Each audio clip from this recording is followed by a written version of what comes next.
Will we get new Avengers? Where the heck has Loki gone? Why did Cap give his shield to Sam? Did a mouse save the universe? Is Thor now a guardian of the galaxy?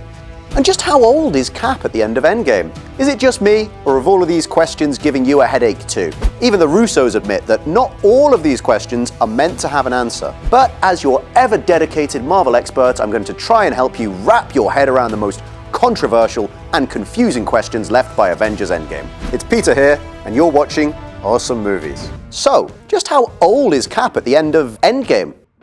Well, when we saw Captain America sitting on a bench at the end of Endgame, he looked extremely elderly. But how old exactly? Okay, let's do some math here. So we know for certain that Steve Rogers was born on the 4th of July in 1918. So when he got trapped in the Arctic ice in 1945, he was 26. When the agents of S.H.I.E.L.D. found him in 2011, he was 26 physically, but his real age was 92. So that means that Cap had already celebrated his 100th birthday by the time Endgame came around. And he still looks pretty hot for his age. Maybe cryonics isn't really pseudoscience after all. The bulk of the Avengers Endgame action takes place 5 years after the snap, making it 2023. So Cap looked a bit older. I mean, he is 105 for goodness sake, but he still feels like he's 39.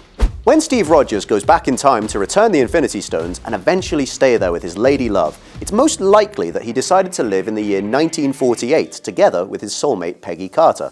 At least, that's the date that writer Christopher Marcus stated.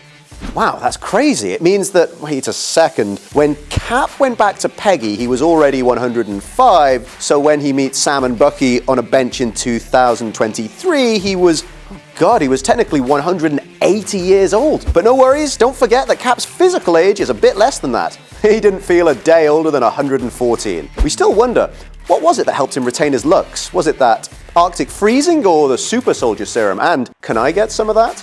And just where the HE double hockey sticks is Loki? Well, my theory is that he snuck away with the Tesseract, took out Tom Hiddleston, and teleported to take the helm of his own solo project. Alright, okay, joking aside, co-director Joe Russo has confirmed Loki, when he teleports away with the Space Stone, would create his own timeline. But don't get excited too quickly, as the Loki we know who finally reconciled with Thor perished at the hands of Thanos in Infinity War in 2018. And the version of Loki that was obsessed with revenge on Odin and Thor disappeared with one of the Infinity Stones. This Loki is the worst version of the Asgardian trickster god, and regardless of the timeline, he now has too much power with the Tesseract. It's highly possible that in that new timeline he went back to Asgard and tried to take it down. The most disappointing thing is that Tony, Steve, and Scott didn't bother to tell anyone about it, as far as we know. So, where did the Resurrected go? You know, that was the very first question I asked myself in the movie theater when Hulk brought back all those people with his snap. From what Spider-Man said, we can assume that they went back to where they were snapped away. So this provokes tons of questions. If somebody was driving, where would they go? Because 5 years is definitely long enough to remove a car from the street. Plus, some buildings would have had people inside them, and those buildings might have been demolished during the 5-year gap. And what about people who might have been on flights? Obviously, they wake up in a different location, right? I mean, you'd hope. And think about what happened to those who took Steve's advice and actually just moved on. Perhaps someone might have already started a new life, got married, had kids, and then bam! Just one snap and their first wife would have been back in the same house as their new one. Yikes. The only person benefiting from this would be Dr. Phil, who'd have loads of juicy drama to sort out on his show. Are you kidding me? Even Peter Parker can't just go back to class like nothing happened. His schoolmates who were still alive after the snap should have grown up and finished high school, right? And let's get this straight too. Cap returned the Tesseract to the S.H.I.E.L.D. storage vault in the 1970s, the Time Stone to the Ancient One on Bleecker Street, the Mind Stone to the agents of S.H.I.E.L.D. who tried to break the Chitauri Scepter in Stark Tower. Power Stone had to be returned to the same ruin where Peter Quill found it.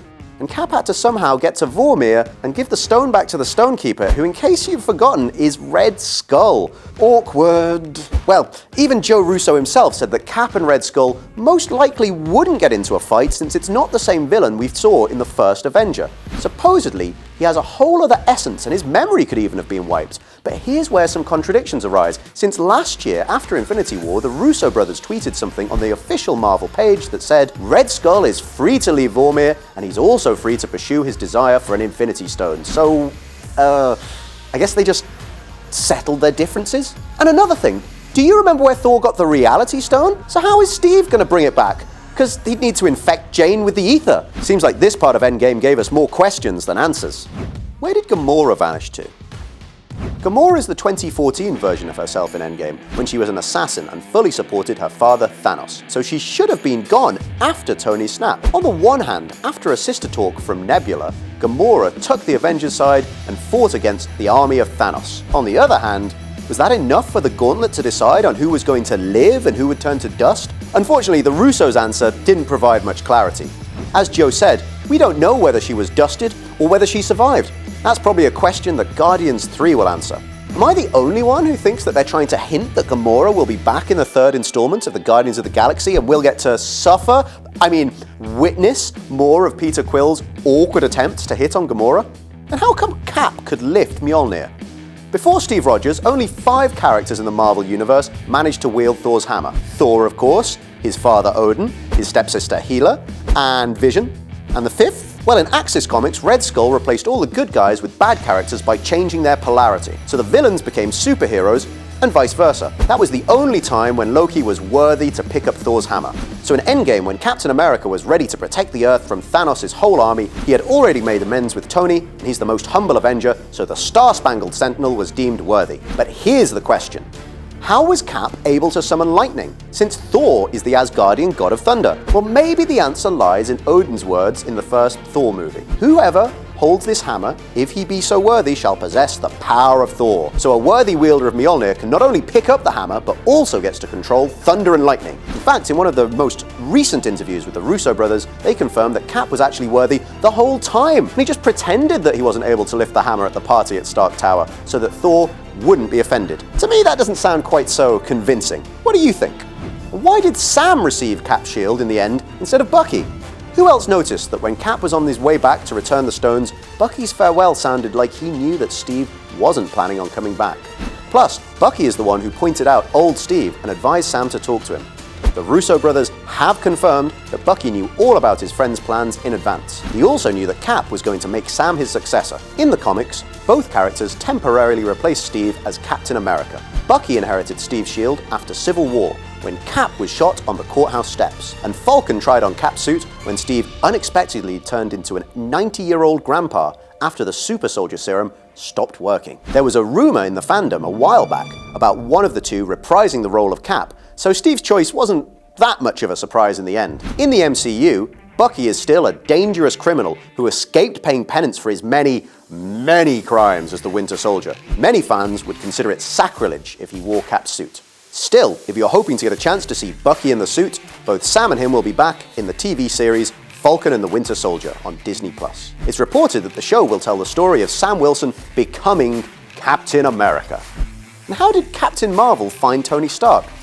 Well, as Kevin Feige said, Carol Danvers is one of the most powerful characters in the comics and will be the most powerful character in the MCU. Still, how did she manage to find the Minotaur so fast in the endless galaxy? One of the most popular explanations is that the ship's coordinates were coded in the goodbye message Tony recorded for Pepper. But here's the catch. Titan is 1,000 light years away from Earth, and information cannot travel faster than the speed of light in a vacuum. Perhaps Rocket helped the Avengers to locate the ship, since he knew that the Guardians left for Titan. He'd therefore be able to calculate the necessary coordinates. But here's another question then. Even though Captain Marvel managed to find the Minotaur, how could she have brought it back to Earth so fast? In the comics, Carol can fly at approximately 6 times the speed of sound, so that's 767 miles per hour multiplied by 6.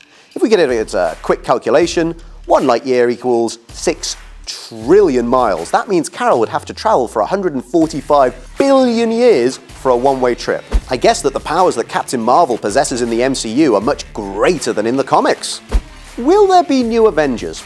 Well, technically the Avengers were disbanded at the end of Civil War and hadn't worked together as a full team since then. They got back together to fight Thanos in Infinity War and in Endgame, but unfortunately a full reunion is now impossible. Tony and Natasha are dead. And I'm sorry to say that that's final. Cap has finally retired and Thor flew away with the Guardians. Hulk is seriously hurt after the effects of the Gauntlet, and Clint Barton is not likely to leave his family unsupervised. It's prudent to assume that Black Panther, Doctor Strange, Spider-Man and Ant-Man may be offered these openings on the team, but it'll take some time for them to get used to each other. The new Avengers cast may also depend on the MCU's choice of the main villain for the upcoming Phase Thor. According to Kevin Feige, the next phase will last for 5 years and will end in 2024. If Marvel sticks to their tried and true strategy of their phases so far, then the first 4 years will be solo movies and team adventures like the Guardians of the Galaxy. Then the 5th year will feature the new Avengers, that is, if they decide to have them, and will not take place any earlier than 2024 in order to give Marvel enough time to introduce their new heroes. What other questions do you still have after Avengers Endgame? Let me know down in the comments and I'll try and find something intriguing to answer in our next video. Thank you for watching and see you next time on Awesome Movies.